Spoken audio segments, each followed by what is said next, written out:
Tarehe 29 mwezi wa 10 2025 ni siku muhimu sana kwa taifa letu la Tanzania, ambapo Watanzania watatekeleza haki yao ya kikatiba ya kupiga kura kwa ajili ya kuchagua viongozi watakao waongoza katika nafasi ya urais, wabunge na udiwani. Jeshi la Polisi kupitia taarifa hii lingependa kuhakikishia wananchi na wageni watakaokuwa nchini mwetu kuwa hali ya usalama ni shwari sana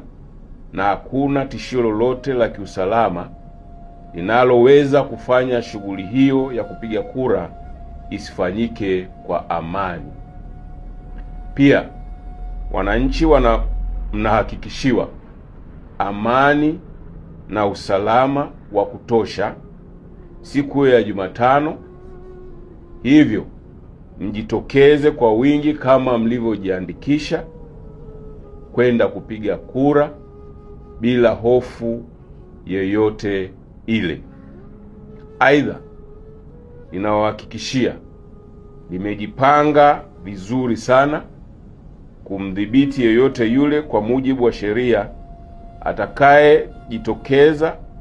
ama kwa makusudi au kwa nia ovu